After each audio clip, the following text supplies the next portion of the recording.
آپ میرا نکاح زبردستی کروا سکتے ہیں لیکن سہاگ رات زبردستی نہیں کروا سکتے۔ جازم نے بڑے غصے سے جہانگیر صاحب سے یہ بات کہی تھی۔ جہانگیر صاحب قہر بھری نظروں سے اسے دیکھ رہے تھے۔ اپنی بکواس بند کرو، وہ تمہارے کمرے میں تمہاری بیوی کی حیثیت سے بیٹھی ہے، جاؤ جا کر مردانگی دکھاؤ، مرد ہونے کا ثبوت دو۔ وہ چلائے تھے۔ میں نے ہمیشہ انہیں بہن سمجھا ہے، میں ان کے ساتھ ایسا کچھ نہیں کروں گا۔ جازم کا یہ جملہ سنتے ہی جہانگیر صاحب نے ایک زوردار تھپڑ اس کے منہ پر مارا تھا، اتنی زور کا کہ وہ گرتے گرتے بچا۔ صفیہ بیگم کا ہاتھ سینے پر آیا تھا لیکن شوہر کے سامنے بولنے کا حوصلہ نہیں رکھتی تھی۔ میں کہہ رہا ہوں کمرے میں جاؤ اور اپنی بیوی کے ساتھ رات ویسے گزارو جیسے گزارنے کا حق ہے۔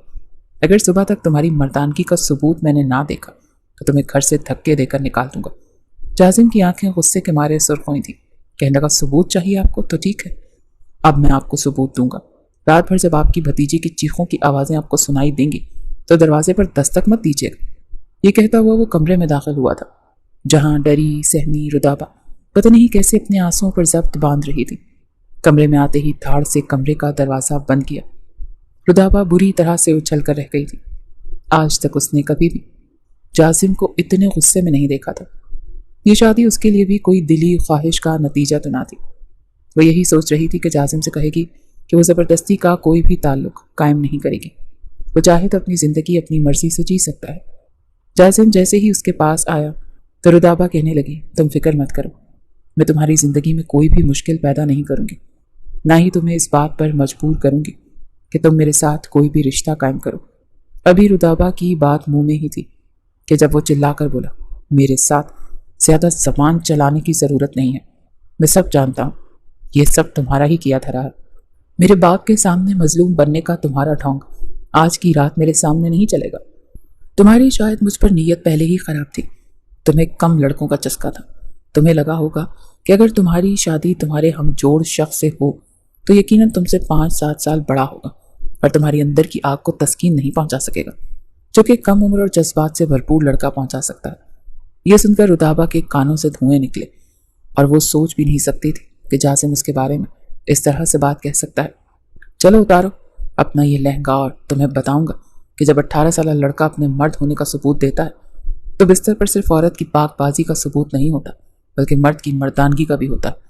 صبح تک اپنی اب خیر مناؤ، یہ کہہ کر وقت ضائع کیے بغیر ہی جازم نے اپنی شرٹ اتاری تھی اور پھر چچی جان آپ جانتی ہیں وہ مجھ سے چھوٹا ہے، صرف خاندان میں شادی کی خاطر میں اپنے جذبات کا گلا نہیں گھونٹ سکتی۔ میں نے کبھی اسے اس نظر سے نہیں دیکھا، خدا کے لیے میں جازم سے نکاح نہیں کرنا چاہتی۔ رودابہ سے جب صفیہ بیگم نے جہانگیر صاحب کے فیصلے کے بارے میں بات کی تو وہ ہتھے سے اکھڑی تھی۔ صفیہ بیگم کہنے لگی تم اپنے چچا کو اچھے طریقے سے جانتی ہو، ہمارے ہاں خاندان سے باہر شادی نہیں ہوتی۔ رودابہ کہنے لگی یہ زیادتی ہے میرے ساتھ بھی اور جازم کے ساتھ بھی، وہ مجھ سے چھوٹا ہے، ابھی فرسٹ ایئر میں پڑھ رہا ہے، مجھے آپ ہی کہتا ہے، آپ میرے ساتھ ہی نہیں اپنے بیٹے کے ساتھ بھی ظلم کر رہی ہیں۔ صفیہ بیگم کہنے لگی تمہیں جو بات کرنی ہے اپنے چچا سے کرو تو زیادہ بہتر ہے، میں اس معاملے میں تمہاری کوئی مدد نہیں کر سکتی۔ خاندان برادری میں جو فیصلہ ہو جاتا ہے اسے تسلیم کرنا پڑتا ہے۔ بچپن سے رودابہ نے خود کو چچا چچی کی ہی سرپرستی میں پایا تھا۔ جازم کی پیدائش اس کے سامنے ہی ہوئی تھی، یوں سمجھ لیں کہ رودابہ نے ہی اسے چلنا سکھایا تھا، اس کا ہاتھ پکڑ کر اسے لکھنا سکھایا تھا۔ ابھی تک اس کا یہی حال تھا، جب بھی پڑھائی میں مشکل ہوتی تو رودابہ کے کمرے میں بے دھڑک داخل ہو جاتا تھا، کتابیں پھیلائے بیٹھ جاتا تھا۔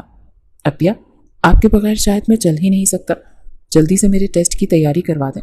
وہ بھی اس کا کان پکڑ کر کھینچتی تھی، بہت ہی نکمے ہوتے جا رہے ہو تم، ارے ساری زندگی میں تمہیں تھوڑی پڑھاؤں گی، سوچو اگر میری شادی ہو گئی تو تم کیا کرو گے؟ اپنا کان جازم نے رودابہ کے ہاتھ سے ہٹایا اور کہنے لگا میں آپ کے سسرال آ جاؤں گا پڑھنے کے لیے۔ کیوں، کیا بھائی کو اندر آنے نہیں دیں گے؟ رودابہ کہنے لگی نہیں آنے دوں گی نا، ارے بھائی میں تو اپنے شوہر کے ساتھ گھومنے پھرنے جایا کروں گی، یہ تھوڑی دیکھوں گی کہ اب تمہارے پیپر ہیں تو تمہاری تیاری مجھے کروانی ہے۔ جازم نے جب یہ سنا تو ماتھے پر بل ڈالے، اچھا تو اب شادی کے بعد بدل جائیں گی، کب تک تم میری انگلی پکڑ کر ہی زندگی گزارو گے؟ ارے بھائی کسی انسٹیٹیوٹ میں پڑھا کرو۔ لیکن وہ وہیں پر ٹیک لگا کر بیڈ پر ہی نیند دراز ہو چکا تھا۔ جی نہیں، آپ ہی پڑھائیں گے مجھے۔ میٹرک میں سالانہ پیپروں کے دوران اس نے رودابہ کو بھی سونے نہیں دیا تھا، پوری رات تیاری کرتا تھا اور رودابہ کو جاگنا پڑتا تھا۔ کئی بار تو وہ اونگ رہی ہوتی تھی، کہتی تھی کیا بدتمیزی ہے جازم، تم چھوٹے تو نہیں ہو، خود تیاری کر سکتے ہو۔ نہیں اپیا، آپ سنیں گی تبھی مجھے تسلی ہوگی، میں نے ٹھیک سے یاد کیا، اور پھر آپ نہیں چاہتی نا کہ میرا گریڈ اچھا ہو، میں ایک کامیاب بزنس مین بنوں؟ اچھا پڑھو اور آپ پھر کہیں گی کہ میرا بھائی دنیا بھر کا سب سے بڑا بزنس مین ہے، سوچیں لوگ کتنی عزت سے دیکھیں گے آپ کو۔ جاسم کی بات پر وہ اسے گھور کر دیکھتی، ساتھ میں ہی اپنے ہاتھ سے جوائی روکتی۔ تمہاری اس اعلیٰ کامیابی کا فائدہ تو صرف تمہاری بیوی کو ہو سکتا ہے، مجھے تو کوئی فائدہ نہیں ہے۔ خدا کے لیے مجھے سونے دو جاسم، مجھے بہت سخت نیند آ رہی ہے۔ رودابا نے اس کے سامنے ہاتھ جوڑے تھے، وہ کہنے لگا ہرگز بھی نہیں، میں آپ کی جان نہیں چھوڑنے والا۔ رودابا نے تب سکون کا سانس لیا تھا جب وہ پیپر دینے کے لیے جا چکا تھا اور میٹرک میں اس کا واقعی A1 گریڈ آیا تھا۔ وہ خوشی کے مارے رودابا کے گلے لگ گیا تھا، حالانکہ رودابا کو یہ سب اچھا نہیں لگا تھا۔ فوراً سے اس کے سینے پر ہاتھ رکھ کر اسے پیچھے دھکا دیا۔ تم کب بڑے ہو گے جاسم؟ مجھ سے بڑا قد نکال لیا ہے، لیکن شرم نہیں آئی بہن کے گلے لگتے ہوئے؟ وہ لگا تو کیا ہوا؟ ارے بہن کے گلے لگنا کون سا منع ہے؟ جاسم کو اس بات کا احساس تک نہیں تھا کہ وہ اس کی سگی بہن نہیں ہے۔ البتہ رودابا ضرور اس سے فاصلہ رکھنے کی کوشش کرتی تھی، لیکن وہ کسی چھوٹے بچے کی طرح کبھی اس کے کاندھے پر سر رکھ دیتا۔ بہت تھک گیا ہوں، پلیز کافی بنا دینا۔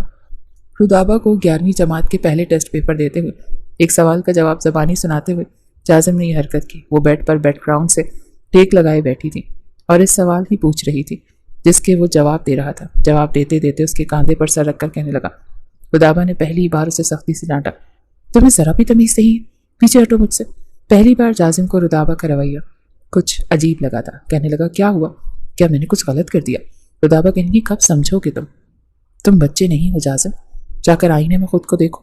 اچھا نہیں لگتا، تمہاری بہن ہوں تب بھی یہ مناسب نہیں ہے کہ تم بلا تکلف میرے کاندھے پر سر رکھ دو۔ آئندہ اب میرے ساتھ کبھی بھی ایسی حرکت کی تو میں تمہیں تھپڑ مار دوں گی، رودابا نے اسے ڈانٹتے ہوئے کہا تھا۔ جاسم اپنی کتابیں وہیں پھینک کر کمرے سے باہر چلا گیا۔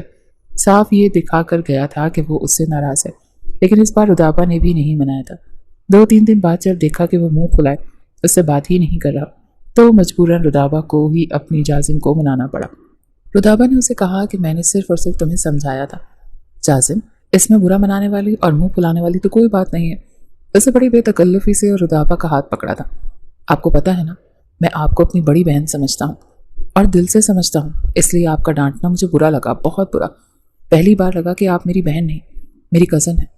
وقت یوں ہی گزر رہا تھا۔ جیسے ہی جاسم 12ویں جماعت میں آیا تبھی سب سے پہلے صفیہ بیگم نے جھجکتے ہوئے رودابا کو یہ بتایا تھا کہ اس کے چچا کی کیا خواہش ہے۔ وہ تو اپنی جگہ پر ہی اچھل کر رہ گئی تھی۔ کہنے لگی آپ نے ایسا سوچ بھی کیسے لیا چچی؟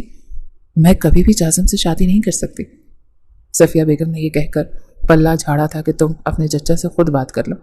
جب رودابا نے جہانگیر صاحب سے بات کی تو وہ کہنے لگے تم ابھی اتنی بڑی نہیں ہوئی کہ زندگی کا اتنا اہم اور بڑا فیصلہ تم خود کر سکو۔ تمہیں پالا میں نے، تمہارے ماں باپ کی حادثاتی موت کے بعد میں نے تمہیں اپنی بیٹی کی طرح سمجھا، تو کیا میرا حق نہیں ہے کہ تمہاری زندگی کا یہ فیصلہ میں کروں؟ یہ سن کر رودابا کی آنکھوں میں موٹے موٹے آنسو آئے تھے۔ وہ تو یہ بات تصور میں بھی نہیں سوچ سکتی تھی۔ کہنے لگی چچا پلیز، میں آپ سے اس بات پر کوئی اختلاف نہیں کرتی، آپ میری شادی جس سے چاہے کر دیں، لیکن وہ جاسم نہیں ہونا چاہیے۔ میں نے ہمیشہ اسے چھوٹا بھائی سمجھا ہے۔ جہانگیر صاحب کہنے لگے شادی سے پہلے سب بہن بھائی ایک دوسرے کو ہی سمجھیں تو زیادہ بہتر ہوتا ہے۔ میں کوئی انوکھا کام تو نہیں کرنے جا رہا۔ تم بتاؤ، کیا آج تک کبھی کسی لڑکی کی شادی اس سے 10 سال یا 15 سال چھوٹے نوجوان سے نہیں ہوئی؟ ہماری شریعت اور ہمارا قانون ہمیں اس بات کی اجازت دیتا ہے، اور میں نہیں چاہتا کہ میں تمہیں کہیں اور بھیجوں۔ تم میری بیٹی ہو، میں چاہتا ہوں ہمیشہ میری بیٹی بن کر میرے ہی گھر میں رہو، تو اس میں کیا برائی ہے؟ شادی تمہاری اس سے کرنا چاہتا ہوں کیونکہ جاسم اب اتنا چھوٹا نہیں رہا۔ میں چاہتا ہوں وہ اپنی باقی کی تعلیم لندن جا کر پوری کرے، اور لندن میں اسے اسی صورت بھیجوں گا جب وہ تم سے نکاح کرے گا، تم اس کی بیوی بن کر اس کے ساتھ جاؤ گی۔ میں اسے اکیلے وہاں نہیں بھیج سکتا۔ یہ نہ ہو کہ کل کو وہ کسی غیر عورت کی محبت کے جال میں پھنس کر کسی لڑکی کو اپنے ساتھ یہاں لے آئے، تو میں اپنے مرحوم بھائی اور بھابھی کو کیا جواب دوں گا؟ اب تک اگر میں تمہارے لیے کہیں رشتہ نہیں دیکھا تو اس کی وجہ یہی ہے کہ میں تمہارے لیے فیصلہ اسی وقت کر چکا تھا جب جاسم پیدا ہوا تھا۔ رودابا آنسو بہا رہی تھی کیونکہ اس نے تو کبھی سوچا بھی نہیں تھا اور جانتی تھی کہ جاسم بھی کبھی نہیں مانے گا۔ رودابا کہنے کی چچا پلیز، یہ ایک بے جوڑ سا رشتہ ہے، آپ ٹھیک نہیں کر رہے۔ جہانگیر صاحب کہنے لگے میں کچھ نہیں سننا چاہتا، تم مجھے بتاؤ کیا اب تک کی میری قربانیوں کا صلہ تم مجھے یوں دو گی کہ بھری برادری میں میرے فیصلے سے انکار کر دو گی؟ یہ سن کر رودابا کی زبان پر جیسے قفل پڑا تھا۔ جہانگیر صاحب نے اس کے سر پر ہاتھ رکھا اور کہا میں جانتا ہوں کہ میری بیٹی میری عزت رکھے گی۔ چپ چاپ رودابا اپنے آنسو بہاتی رہی لیکن کچھ بول نہیں پائی تھی۔